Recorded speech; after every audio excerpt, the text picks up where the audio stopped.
Hey everyone, welcome back to Simply a Breeze. We are picking up this video where we left off in the last one. So we started off with cleaning our kitchen. The house needed a huge revamp. It had kind of been neglected for a while and it really needed to be cleaned. So we were dividing it and conquering and getting some cleaning done around the house. So in the first video, we took care of our kitchen because that kind of took priority in my mind. So this time we are now moving on to our floors, to include the kitchen floor, so sweeping and our version of mopping and then vacuuming the floors. This video is going to have a lot of voiceover and a lot of just regular B-roll, mostly for the fact that as the vacuum is running, you probably don't want to hear the vacuum. So I'll go over some tips and tricks on good sweeping practices, good mopping practices, and then good vacuuming practices as my voiceover.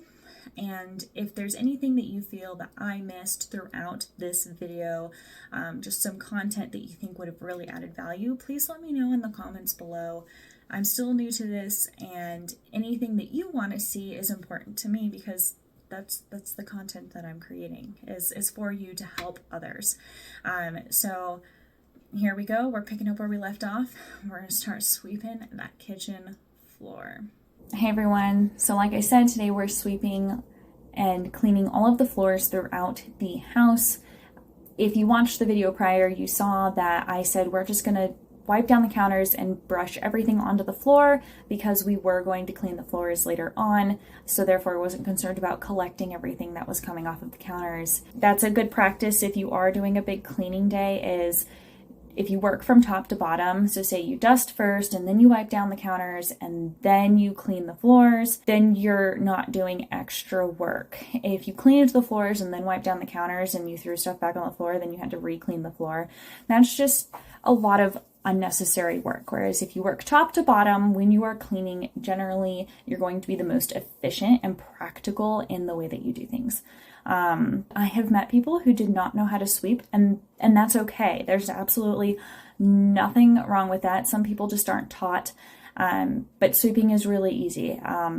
As you can tell, I use a very gentle pulling forward motion, nothing too crazy or extravagant. You just want to be fluid and a little slow and intentional in your sweeping. But I am making sure to get under everything that is on the floors. I moved my rugs out of the way. Those will be vacuumed later on. And I'm just going to move all of my cat's feeders and water bowls, and I am going to move all of our recycling out of the way. That way I can get under it. It is truly amazing just how much dust and dirt really collects in those places that you wouldn't think about, but there was a lot of dirt under both of these tables in my kitchen.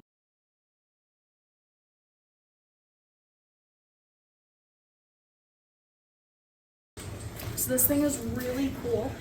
You have the option to dust, to mop, and to scrub, and it just comes with this little pad that you put on the bottom, and you just fill up the reservoir with some water. And because of how hot the steam is, it sanitizes or sterilizes the floor, and it picks up all the rest of the dirt and the grime that sweeping missed. So my boyfriend's going to take care of this while I sweep the rest of the house, and we'll just hop from one spot to the other.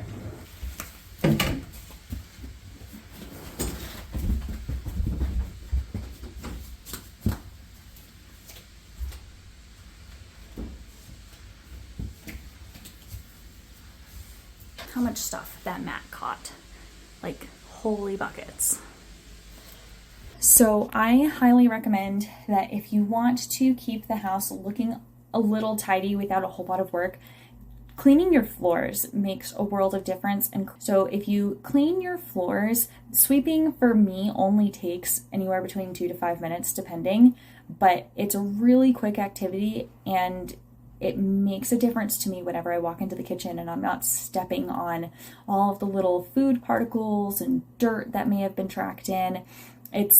It does something to your psyche, and you feel so much better. You feel like you're living in a much cleaner environment, which is very pleasing. I would recommend that you should probably sweep your floors, especially because they can also harbor germs, but clean your floors about once a week, once every 2 weeks.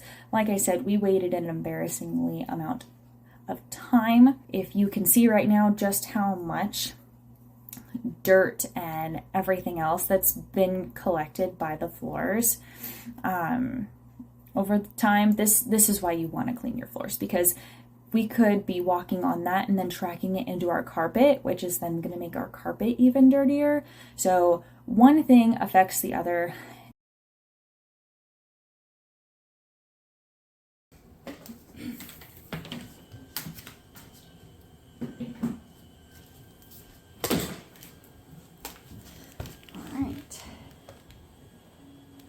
Understand what's going on here.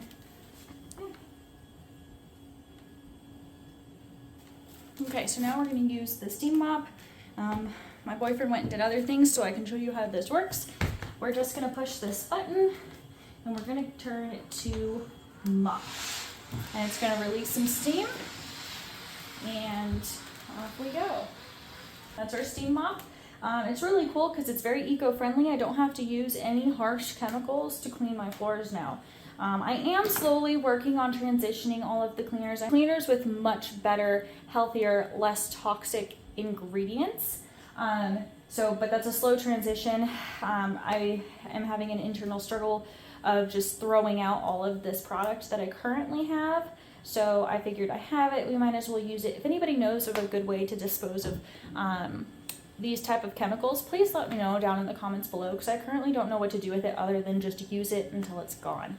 But I am very much trying to get to a much cleaner, less toxic household cleaning products. And I already have a source for that. I just need to go through the inventory I currently have in my house.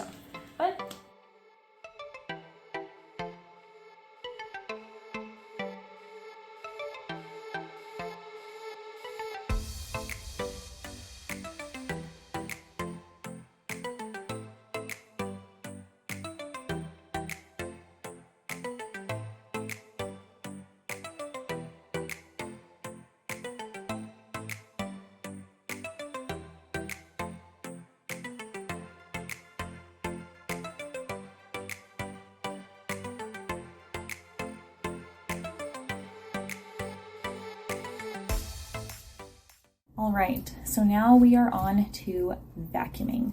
So as I'm sure you've caught on by now, we have a lot of rugs in our house. When my boyfriend bought his house, they had installed white carpets, which in our opinion is a terrible idea.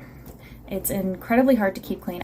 We have a bunch of rugs in our house to help offset all of the staining that we do to this floor, which is incredibly hard. I mean, I spill things all the time. I've already spilled a bunch of coffee on the floors, and there are a couple of stains that the house came with, and we just can't get them out. Even a professional cleaner couldn't get them out. So one day we will replace the carpet, but that's going to be an investment, and we are not there yet. We use rugs. What I do when I am cleaning the carpeted areas is I clean all of the rugs first with the vacuum, and then I pile them up over in one of the tiled floor areas, and then I move on to the actual carpet. And there are some portions of the house that I can't necessarily just pick the rug up and clean the carpet, so I kind of work around it, and I get under the major corners that lift a little bit and can accumulate dust. And then I will move small chairs, coffee tables, and our ottoman around to clean under it.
It's also really important when you are vacuuming that you adjust your vacuum settings for whatever type of carpet that you are using. So you can use a vacuum on a hardwood floor surface.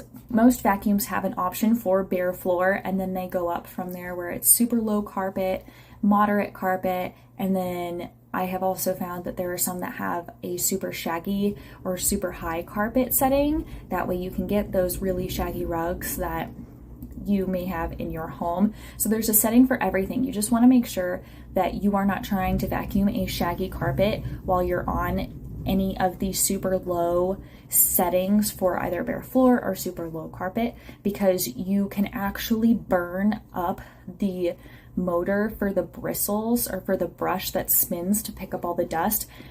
Because it's meeting so much resistance, it's going to try and work much harder. So you want to make sure that you are using the appropriate setting for the type of carpet that you are vacuuming, or else you can actually cause some damage to your vacuum. So this is pretty disgusting. I don't know how well you guys can see it right here. But that's pretty gnarly, and this tends to be forgotten a lot, and this can be a contributing factor to stuffy nose, congestion, even when you're not sick, like you may be attributing it to allergies. Stuff like this can also add to that. So it's probably not a bad idea to make sure you clean these at least quarterly, to help make sure you're not inhaling a whole bunch of dust and grime. If you haven't noticed, we have a Kirby Avalier 2. It is a vacuum, and it's also it's essentially a multi-purpose cleaning system. You can switch this to be a portable vacuum, so you can vacuum the stairs, you can take it out to the car, you can also turn it into a shampooer. So it's not perfect, but this is kind of like caked on here. Like, I can't even wipe it off with my fingers. So we're gonna have to come back at some point and like take a soapy wet rag to kind of give this a scrub, but at least I got the loose dust off of there for now. But if you have any questions, you have any suggestions on what I could have done, or what you do to clean your house, and tips and tricks that you find useful, maybe it's something that I can also implement, or if there's something that you feel like I missed or you'd like me to clarify and actually focus on, let me know down in the comments. If this is content that you're interested in, if you are trying to learn how to clean, how to cook, any of these basic skills, and you just don't be shy, I would like to take you along that journey. I don't know everything. Hands down, the way that I do things, I'm pretty certain are weird to people, and people do things their own way, and that is 100% okay. I just want to help people get a foundation to grow, a foundation to start doing something that they want to do. So I hope you liked this. If you did, give me a thumbs up, pass this video on to somebody who you think would benefit from it, and maybe consider subscribing. But until next time, I'll see you later. Bye.